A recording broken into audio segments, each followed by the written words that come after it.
Donald Trump just did it again. I want you guys to watch this incoherent 2-minute rant that Donald Trump went on while speaking to farmers in Pennsylvania today at the Protect America initiative, which is ironic because this is the man who wants to terminate the Constitution and thwart the peaceful transfer of power. He would be the last person to ever protect America, but while speaking to farmers, Trump did that thing where he tries to weave 18 topics together and it never ends in a satisfying way. So with 45 days to go until the election, we have no time to waste. Make sure you leave a like, make sure you're subscribed, and let's jump in with this Truth Social post from Trump today where he accuses Democrats of stealing the election, but this is all total unfounded projection. He said, the Democrats are talking about how they're working so hard to get millions of votes from Americans living overseas. Actually, they're getting ready to cheat. They're going to use a program that emails ballots overseas without any citizenship check or verification of identity whatsoever. None of this is true. I mean, yes, a lot of times military members will have to vote from overseas,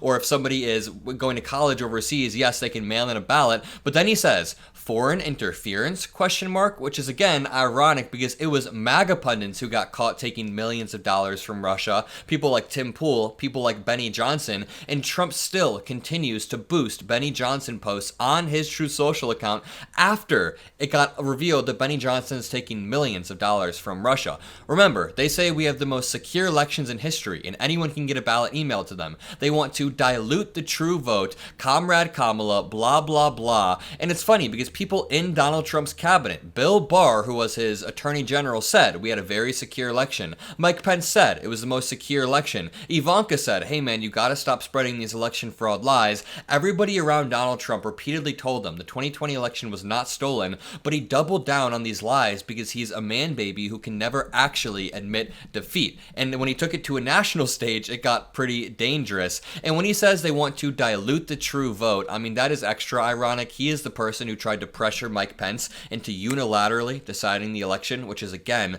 unconstitutional. But all of this brings us to Donald Trump's rant today in Pennsylvania when he was speaking to farmers. So to lay the groundwork, this was a boring event, and it was meant to be boring. It was meant for farmers to speak about their needs. In this quick clip I'm going to play, you can see that it is a boring, low-energy event, but then in the next clip, Trump turns it into a shitstorm, a media frenzy. Watch.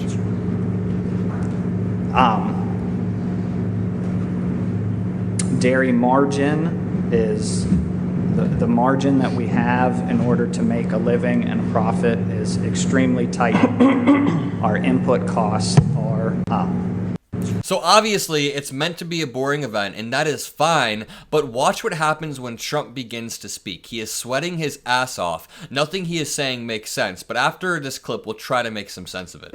I put tariff. They were dumping Chinese steel into our country, David, at levels that nobody's ever seen before. We've never seen anything like it. And I put a 50% tariff on all steel coming in from China and some other places too, but all steel. And we saved these companies, but Biden has let it go. And we need steel. Look, you know, there are some things you could get from outside. It's not gonna, but if we're in a war and we need army tanks and we need ships and we need other things that happen to be made of steel, what are we going to do? Go to China and get the steel? We're fighting China, but do you mind selling us some steel? Think of it. These people don't know what they're doing. So I put big tariffs on steel. They were dumping steel, and it was bad steel, too. It was rotted steel, bad steel. It was imperfect steel. People were building girders for buildings, and they check them, and they're not good. The steel wasn't good. But they were dumping at tremendous levels, and I ended the dumping of steel. But these people, since they took over, this U.S. Steel, I would not allow that deal to happen. U.S. Steel, this was one of the greatest companies in the world. You go back 70 years, this was the big deal. United States Steel, and now they're going to let the Japanese buy it? I wouldn't let it happen. I'd help them so they can make the steel company good again. This was the biggest company in the world, the strongest company, had the biggest reputation. It represented our country, and now we're selling it to the Japanese. The psychology of that is unacceptable to me. So I wouldn't let that deal happen personally, but we'll see what happens. I hope. There's more to the clip, but this is the man who's supposed to negotiate with Vladimir Putin on our behalf. This is the man who's supposed to lead us on the world stage and keep our alliances together. Nothing he says makes sense, even if it makes sense in his mind. And even if you can pick out little words and try to make sense of his tariffs here and this there, it all is just incoherent ultimately. I mean, I did the work of writing down the entire transcript for this just to see if I can make sense of it so I could try to break it down for this video. And Trump is talking about how he tried to impose tariffs on China after they gave us imperfect steel, and he did do that, but he doesn't understand the fact that, number one, the more tariffs that he imposes, if he gets back into office, only increases the cost for consumers. So he thinks that prices will go down because he will tax other countries, but that is not what tariffs are. Tariffs are not a tax on other countries. He also way overinflates the problem with rotted steel and tries to act like he unilaterally solved it. Obama did a lot of work to fix that as well, and Trump came in and did some tariffs and acted like he solved the entire problem. It's an age-old story. And finally, another lie that Trump told was that we wouldn't have enough steel if we got into a war with China or Japan, for example, but we absolutely would. I mean, we already have a stockpile of military equipment, and we have the ability to produce steel, especially in a wartime economy, very quickly. We would never rely on China. We would build a wartime economy very quickly. These are all hypothetical scenarios that Trump is, I don't know, throwing out there to farmers in Pennsylvania for some reason. Let's finish this clip. I hope it's going to be, I hope it won't have closed by the time I get there, but I would not let that deal happen. And you're right, they have other things. You look at China, they're opening up coal plants. Every week they're doing a big coal plant. And John Kerry, I watch this poor guy. This guy, it's so pathetic. He flies over in his own jet. You know, his wife has some money from... Then Trump starts rambling about John Kerry and his wife as if the farmers there care about that. Remember the first clip I played? They were talking about their margins on dairy are going down because the input is getting higher, something to that effect. So these people have real problems, and Trump is there just rambling, turning it into some media shitstorm again, where he's sweating his ass off, he's reading stuff off a note card. I'm pretty sure that not one farmer there could decipher what Trump was trying to say there. We can't even decipher his overall point, and this happens every single time Trump goes out in public. Watch this clip because it may be one of my favorites on the planet. If you win in November, can you commit to prioritizing legislation to make childcare affordable? And if so, what specific piece of legislation will you advance? Well, I would do that, and we're sitting down. You know, I was somebody, we had Senator Marco Rubio, and my daughter Ivanka was so impactful on that issue. It's a very important issue.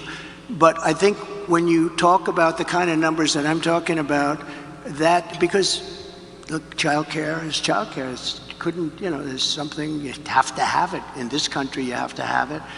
But when you talk about those numbers compared to the kind of numbers that I'm talking about by taxing foreign nations at levels that they're not used to, but they'll get used to it very quickly. And it's not going to stop them from doing business with us, but they'll have a very substantial tax when they send product into our country. Again, Trump doesn't understand what tariffs are. So from a broad view, tariffs can be used to disincentivize countries from doing something bad. So if China is engaging in an action that we want to stop them from engaging in, we increase the prices on their products, their imports, so that American citizens are less likely to buy those products. If the products are pricier, Americans are disincentivized from buying them, and therefore that hurts China, and China wants to fix its actions. But if you notice what I said there, prices in America necessarily get higher when you put tariffs on other countries. That is where the increase in revenue comes from, and Trump seems to think that if he tariffs China, China's money can go directly into childcare, when that is not how it works at all. Again, every single time Trump goes out into public, it turns into some wild rant.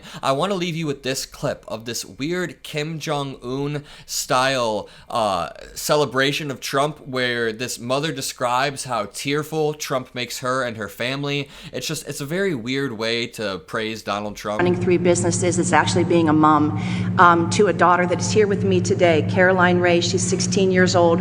Right there. Would you just raise your hand, honey, so that Mr. President can see? She is right there. She is not in school today, and she asked that she could be here and she could see you. I'm doing everything that I can to try to give her the truth every day. And I just wanted to say, and I told you that 8 years ago when you were running, and she was just 8 years old then, every night she would go to bed and I would kneel on the floor next to her bed and we would pray every single night for you. And every night she would speak out to God and she would say, "Dear God, please let Mr. Trump win, please." And the night of the election, of course, she had to go to bed early because she was in school. But at 2 o'clock in the morning, when we finally knew that you had won, I went into her bedroom. I scooped her up out of her sound sleep, and I was literally tears pouring down. And I said, "Baby, Mr. Trump won, baby. He won, he won." And she said, "Thank you, God. Thank you, God." And so she is here with us today. That is some weird, creepy stuff. Even Trump probably knows this is some weird stuff. I don't think the her 8-year-old daughter understood the scope of a Trump victory in 2016 and what him appointing Supreme Court justices could do 20 years down the road to her kids, her grandchildren. Who knows how long this will last. Hopefully VP Harris wins and this Trump nightmare is over. If you enjoyed this video, if you appreciate what I do, leave a like, make sure you drop a blue heart, hit that subscribe button. You guys got me to 500,000. You guys are the best. Let's get to 600,000. Have a great rest of your day and peace out.